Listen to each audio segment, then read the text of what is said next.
compatriotes. Voilà, le président donc qui est en train de... Je voudrais ce soir dire à toute la nation sénégalaise que j'ai vécu les immenses difficultés et les souffrances occasionnées par les fortes pluies diluviennes.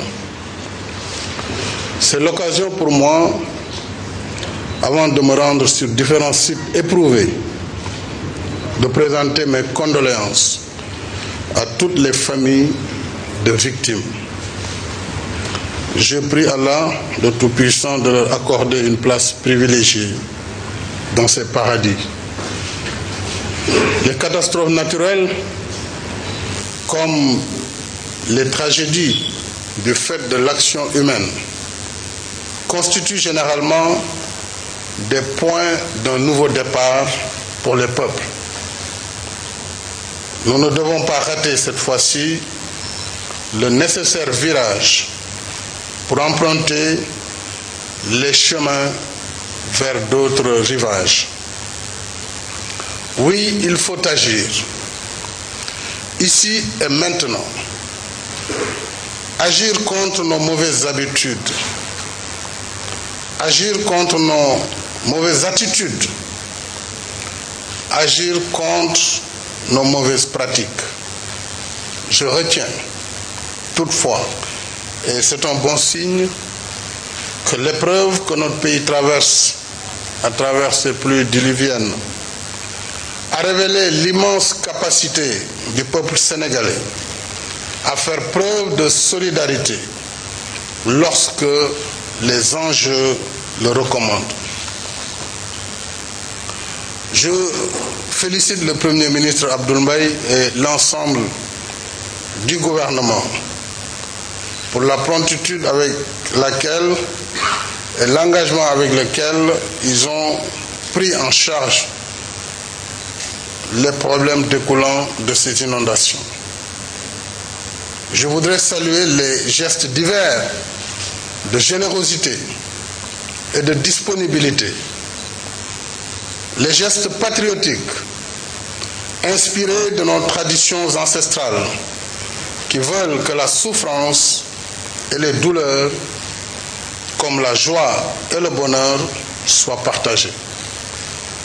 Je salue l'acte posé par le vénérable Khalife général des Mourides, Serigne Sidi Mokhtar Mbacké, acte généreux et appréciable. Je salue toutes les Sénégalaises et tous les Sénégalais qui, de par leur élan spontané et exemplaire, ont frissonné avec les sinistrés, ont vécu leur peine et enduré leur angoisse. La grandeur des peuples se mesure à la hauteur de leur engagement dans les causes communes, de leur sens de l'intérêt général et surtout de leur capacité à savoir que le voisin est une partie de nous-mêmes. L'État ne saurait être en dehors de cet élan collectif, de cet élan patriotique, de cet élan exceptionnel de générosité, de partage et de solidarité. Notre existence n'a aucun sens si nous ne savons pas contenir et consentir les sacrifices indispensables pour le salut de la collectivité et pour la survie de la communauté, ainsi que pour le bien-être de toute la nation. J'ai ainsi décidé que l'État va consacrer des ressources substantielles à la recherche de solutions structurelles aux inondations récurrentes qui causent tant de malheurs, de douleurs et de souffrances aux populations. Comme vous le savez, le cœur de mon ambition pour le Sénégal demeure la satisfaction de chaque Sénégalaise et de chaque Sénégalais qui a droit à une vie décente et digne. Et ce droit non négociable touche à la santé, à l'emploi, à la justice et à la liberté. Voilà pourquoi je tiens aujourd'hui plus qu'hier à ce que j'ai appelé le nouvel ordre des priorités et la primauté de la patrie sur les partis, la réduction du train de vie de l'État au profit de la satisfaction de la demande sociale. Voilà pourquoi, chers compatriotes, dans cet esprit, j'ai décidé de soumettre en procédure d'urgence un projet de loi constitutionnelle pour la suppression du Sénat.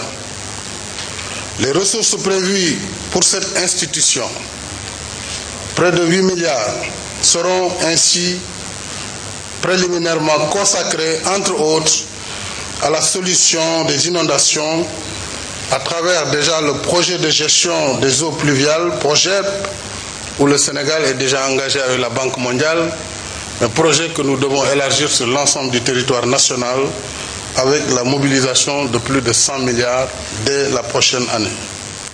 Je saisirai l'ensemble des partenaires du Sénégal, mais pour nous accompagner dans la mobilisation immédiate et la mise en œuvre de telles solutions structurelles. Je saisirai naturellement mes partenaires politiques de la majorité comme de l'opposition pour les inviter à voter ce projet de loi. Je sais la peine que ressentent mes partisans, peine légitime du maintien, les partisans du maintien du Sénat. Mais lorsque la détresse des populations est aussi ample, il faut savoir opérer les ruptures, savoir prendre les grandes décisions. Certes, le Sénat peut contribuer à asseoir des institutions robustes et crédibles pour l'équilibre des pouvoirs. Certes, le Sénat peut jouer un rôle majeur, qu'il peut être amené à jouer à l'avenir d'ailleurs, dans l'ancrage d'une démocratie irréprochable.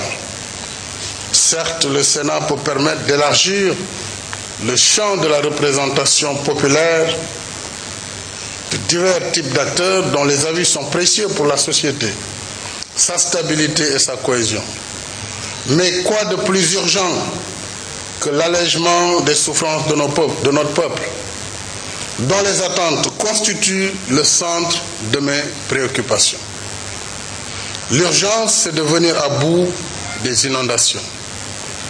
L'urgence, c'est de trouver des solutions durables, parce que structurelles, afin que les populations ne vivent plus les drames de ces derniers jours.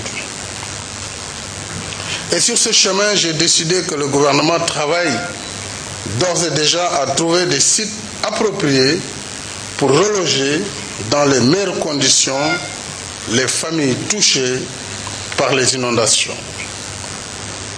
J'ai également décidé qu'un vaste programme national d'assainissement sera mis en œuvre dans les meilleurs délais pour sécuriser les zones inondables.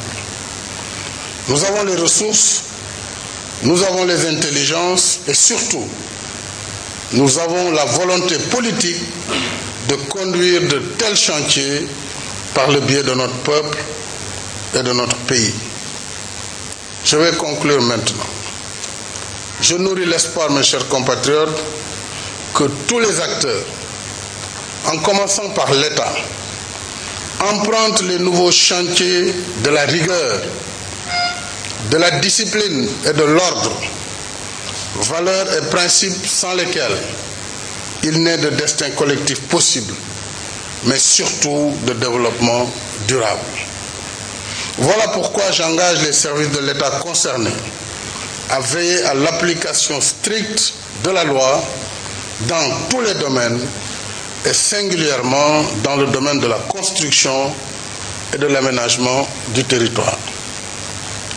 Pour terminer, enfin, c'est avec consternation que j'ai appris l'exécution des condamnés à mort en Gambie, parmi lesquels figuraient 2 de nos compatriotes. Nous avons été surpris par le mépris des autorités gambiennes à l'égard du Sénégal, qui auraient dû être informés au moins de la décision par les voies appropriées, telles que la Convention de Vienne de 1963 sur les relations consulaires, ainsi qu'à l'esprit de bon voisinage devrait amener le gouvernement gambien à nous saisir. Cela n'a pas été le cas. J'ai demandé au Premier ministre de convoquer l'ambassadeur de Gambie et de lui notifier la position du Sénégal et notre regret face à cette attitude tout à fait inacceptable. Et demain, s'il n'est pas à l'heure de la convocation, il faut qu'il quitte le Sénégal. Demain, à l'heure indiquée. Je condamne une application de la peine de mort entourée d'opacité et à l'insu des autorités sénégalaises. Et j'en appelle au président de la République de Gambie, le président Yahya Jammeh, pour qu'il épargne la vie de M. Saliou Niang, le troisième, et éventuellement que toutes les mesures soient prises, en tout cas dans le sens du droit international, afin que la paix et le bon voisinage puissent continuer à exister entre le Sénégal et la Gambie.